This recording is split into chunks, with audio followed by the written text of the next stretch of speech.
క్రైస్తవ లార్డ్ పరిశుద్ధుడు కృప కలిగినటువంటి దేవుడైనటువంటి యేసుక్రీస్తు వారి శక్తి కలిగిన నామమున ఈ రోజున దేవుని వాక్య ధ్యానములకు ప్రతి ఒక్కరికి మన దేవుని పేరిట క్రైస్తవ లార్డ్.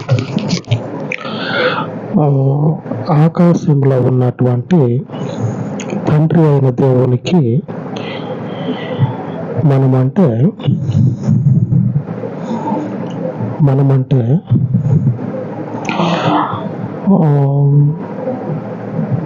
ఏ సమయంలో అయినా సరే వీళ్ళ గురించి ఆలోచన చేయొద్దు అనే ఆలోచన కూడా చేయడు. అందుకే కీర్తన 121లో రాయబడి ఉన్నది, నిన్ను కాపాడేవాడు కునుకాడు నిద్రపోడు అని ఉంది. అంటే ఆయనకి ఎప్పుడు కూడా కునుకాడు నిద్రపోడు.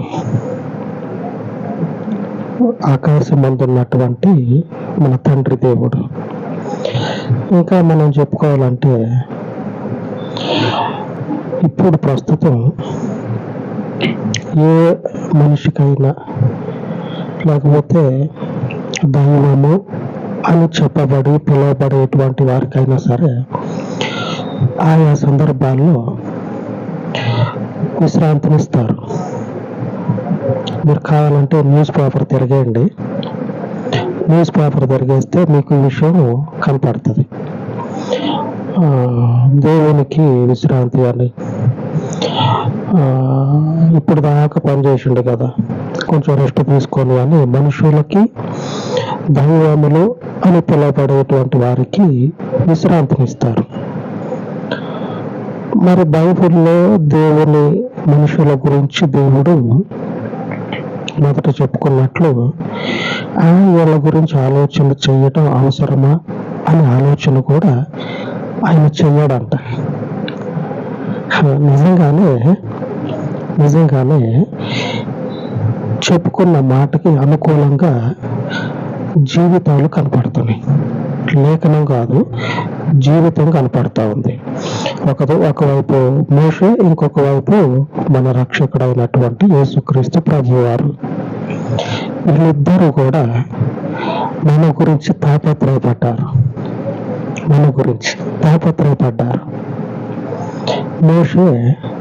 మోషే అంటా ఉన్నాడు, మనలో నుంచి దేవుని దగ్గర బాధ్యతను తీసుకున్నటువంటి మనిషి. చదువుకుందాం ఏమంటాడో మోషే. ద్వితీయోపదేశకాండము 9వ అధ్యాయము 18వ వచనంలో రాయబడి ఉన్నది, మీరు యెహోవా దృష్టికి ఆ చెడు నడత నడిచి చేసిన మీ సమస్త పాపముల వలన ఆయనకు కోపము పుట్టింపగా చూచి మునుపటి వలె అన్నపానములు మాని 40 పగళ్ళు 40 రాత్రులు నేను యెహోవా సన్నిధిని సాగిలపడితేనే. లెక్క పెట్టుకుంటే మన శరీరం కూడా సరిపోదు. 40 పగళ్ళు రాత్రులు దేవుని సన్నిధిలో సాగిలపడ్డాడంట. ఎవరి గురించి అంటే వీళ్ళు, అంటే దేవుని ప్రజలు ఎక్కడ ఆయనకు దూరం అయిపోతారో అని వాళ్ళ పక్షంగా నిలబడి దేవుని సన్నిధిలో విజ్ఞాపన చేస్తా ఉన్నాడు. దేవుని సన్నిధిలోకి పోయి ఒక గ్లాస్ ఒకటి పెట్టుకొని మన ఇద్దరం చెరుసగం తాగుదామని ఉండలే. పవిత్రుడైన దేవుని సన్నిధిలో పవిత్రంగా మార్చబడాలని దేవుని ప్రజలు వాళ్ళు చేసిన పాపము నుంచి విజ్ఞాపన చేస్తా ఉన్నాడు. ఈ విషయం చాలు దేవుడు పవిత్రుడు అని చెప్పాలని అంటానికి. లేఖనాలు పేజీలు తిరిగేసి అంత దేవుడు మా దేవుడు ఇంత దేవుడు అని చెప్పాలని చెప్పే అవసరమే లేదు. ఉన్నటువంటి ఈ ప్రజలు పాపంలో పడిపోయారు. పోని అని చూడనట్లుగా విడిచిపెట్టి నీ సన్నిధికి రాని అని ప్రార్థన చేస్తా ఉన్నాడు. 40 రాత్రి పగళ్ళు, 40 పగళ్ళు 40 రాత్రులు. దేవుని సన్నిధిలో ప్రార్థన చేస్తా ఉన్నాడు. మీరు బయట ఏం జరుగుతుందో చూస్తే నవ్వు వస్తుంది మీకు. కావాలంటే బయట ఏం జరుగుతుందో చూడండి. ఎక్కడైనా సరే మన గురించి ఒకళ్ళు తప్పించుకునేటోళ్ళు ఉంటారు కదా, వాళ్ళు ఏం చేస్తారో, వాళ్ళు పోయి అసలైనటువంటి వాళ్ళ దగ్గర ఏం మాట్లాడతారో చూస్తే మీకు నవ్వు వస్తుంది. లేఖనంలో మోషే జీవితం చెప్తా ఉన్నది. దేవుని దగ్గర నుంచి బాధ్యత తీసుకొని దేవుని దగ్గరికి పోయి మాట్లాడుతూ ఉన్నాడు. పాపం చేసినటువంటి వారే, నీ వాళ్ళు కదా, వాళ్ళెవరో బయటోళ్ళు కాదు, నీ వాళ్ళు కదా, మనుషుడు అంటేనే పాపం.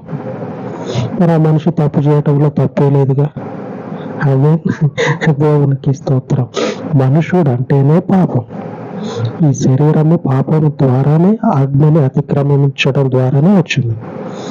ఈ మనుషులు తప్పు చేయటంలో తప్పే లేదు కదా, కాబట్టి ఈ సన్నిధికి రాని అని 40 రాత్రి పగళ్ళు దేవుని సన్నిధిలో సాగిల పడ్డాడంట.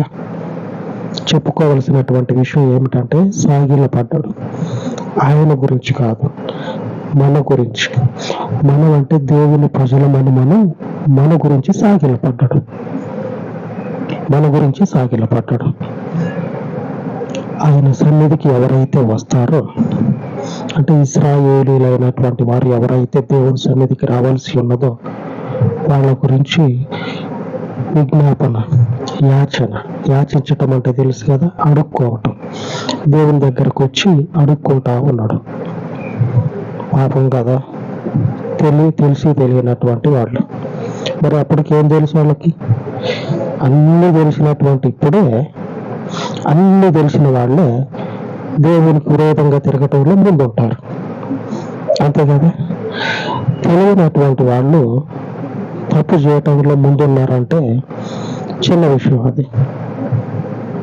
అంతే కదా.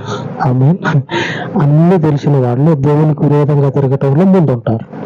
తెలియనటువంటి వాళ్ళు దేవునికి విరోధంగా తిరగటంలో ముందుంటే పెద్ద తప్పేం కాదు, చిన్న తప్పు. కాబట్టి క్షపోని అని చెప్పానని 40 రోజులు దేవుని సన్నిధిలో మొక్కుతా ఉన్నాడు దేవునికి. ఇప్పుడు యేసు ప్రభుని చూద్దాం. యేసు ప్రభు ఏమంటా ఉన్నాడు? మత్తయి సువార్త 26వ అధ్యాయము 39వ వచనం. మత్తయి సువార్త 26వ అధ్యాయము 39వ వచనం.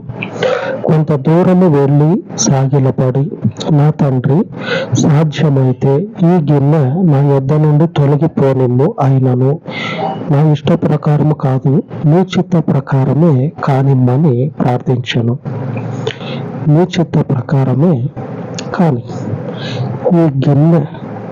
ఈ గిన్నె అంటే దేవుని శిలువ క్రీస్తు మీద మోపబడబోతూ ఉన్నది. అంటే మనము చేసినటువంటి పాపములు క్రీస్తు మీద దేవుడు మోపబోతూ ఉన్నాడు. మోపబోతూ ఉంటే ఆయన ఏం చేస్తూ ఉన్నాడంటే, మరి నా ఇష్టంగా నేను రాలేదు, చేయలేదు, నువ్వు పంపిస్తే వచ్చా. ఇప్పటికీ కూడా నీ మాట మీద నువ్వు నిలబడి ఉంటే ఈ ప్రజల పాపాన్ని నేను మోయాలని నీ చిత్తమా అయ్యున్నది కనుక మొదటి నుంచి ఇప్పటికీ కూడా ఆ చిత్తానికి నువ్వు కట్టుబడి ఉంటే నీ ఇష్ట ప్రకారమే కానీ నాది ఏమీ లేదు.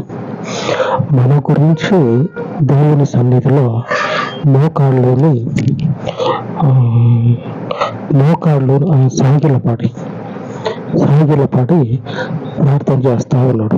అక్కడేమో ప్రవక్త అయిన మోషే గారు, ఇక్కడేమో మన రక్షకుడైనటువంటి యేసుక్రీస్తు ప్రభువుల వారు సాగిలపడి ఆయన వారి గురించి ప్రార్థన చేస్తా ఉన్నారు.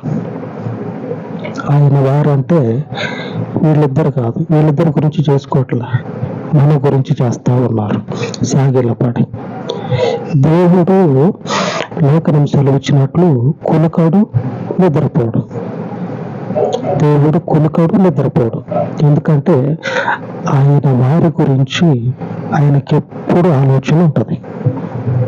మనం ఉన్నది ఎంత సెక్యూరిటీని పెట్టుకున్నా సరే సురక్షితంగా ఉంటాము అనేటువంటి గ్యారంటీ లేనటువంటి భూమి మీద. కావాలంటే మీరు చూస్తే సెక్యూరిటీ ఉన్నటువంటి పెద్ద పెద్ద వాళ్ళే సురక్షితంగా లేని పరిస్థితుల్లో వాళ్ళ జీవితాలు ముగించబడ్డాయి. సెక్యూరిటీ ఉంటుంది కానీ సురక్షితంగా లేరు, ముగించబడ్డాయి జీవితాలు. పెద్దవాళ్ళు సాధారణమైనటువంటి మనము ఈ సాల్ట్ తెలుసు కదా, ఉప్పు మీద ట్యాక్స్ కట్టేటువంటి సాధారణమైనటువంటి మనము. ఒకప్పుడు ఈ ఉప్పు తినని వాళ్ళు ఎవరు ఉండరు, ప్రతి ఒక్కడు ఉప్పు తింటాడు. ఈ తెల్లోడు అప్పుడు ఏం చేసిందంటే ట్యాక్స్ ఎట్లా వసూలు చేయాలా, అందరి దగ్గర నుంచి ట్యాక్స్ గుంజాలంటే లాగాలంటే దేని మీద ట్యాక్స్ వేస్తే మంచిగా ఉంటుందని ఆలోచన చేసి వాడు ఏం చేసినట్టు ఉప్పు మీద ట్యాక్స్ వేసిండు. తినే ఉప్పు మీద. ఆ ఉప్పు లేకుండా ఏ మనిషి కూడా భోజనం చేయడం. అలాగే సాధారణమైనటువంటి మనుషుల దగ్గర నుంచి ఈ ట్యాక్స్ ను గుంజారు తెల్లోడు అప్పుడు మనల్ని పరిపాలించినప్పుడు. ఈ సాధారణమైనటువంటి మనుషులమైన మనకి ఇంకా ఖచ్చితంగా సెక్యూరిటీ అనేది ఉండదు. ఉన్నా కానీ సేఫ్టీ అనేది అసలే ఉండదు. పెద్దవాళ్ళకే ఉండట్లే ఎంత సెక్యూరిటీ ఉన్నా కానీ. ఆయన మనల్ని కొనుక్కకుండా నిద్రపోకుండా కాపాడుకుంటూ ఉంటాడు. వీళ్ళని పెట్టిండు. ఇక్కడ యేసుప్రభు వారు ఉన్నారు, అక్కడ మోషే ప్రవక్త ఉన్నాడు. వీళ్ళకి అప్పచెప్పి వీళ్ళకి ఏం చెప్తా ఉన్నాడంటే వీరి విషయమై మీరు జాగ్రత్త కలిగి ఉండండి. ఎందుకంటే మనము దేవుని ప్రజలం మనం. లేఖనంలో ఈరోజు మన వాగ్దానము ధ్యానం చేసుకుందాం. ఈ రోజున దేవుడు మనకు చేసినటువంటి వాగ్దానము యోహాను సువార్త 17వ అధ్యాయం 6వ వచనము. లోకము నుండి నీవు నాకు అనుగ్రహించిన మనుషులకు నీ నామమును ప్రత్యక్షపరిచితిని, వారు నీ వారయ్యుండిరి, నీవు వారిని నాకు అనుగ్రహించితివి, వారు నీ వాక్యమును గైకొని ఉన్నారు. ఈ వచనంలో ఈరోజు మన వాగ్దానము వారు నీ వారయ్యుండిరి, నీవు వారిని నాకు అనుగ్రహించితివి. మనము దేవుని ప్రజలము. యేసుప్రభు వారు దేవునికి ప్రార్థిస్తా ఉన్నాడు, తండ్రి అయిన దేవునికి ప్రార్థిస్తా ఉన్నాడు. ఏమనంటే నువ్వు నా ముందుంచినటువంటి ఈ మనుషుల పాపం ఉన్నది కదా, ఈ మనుషులు ఉన్నారు కదా, వాళ్ళు నీ వారు, వారిని నీవు నాకు అనుగ్రహించుతివి.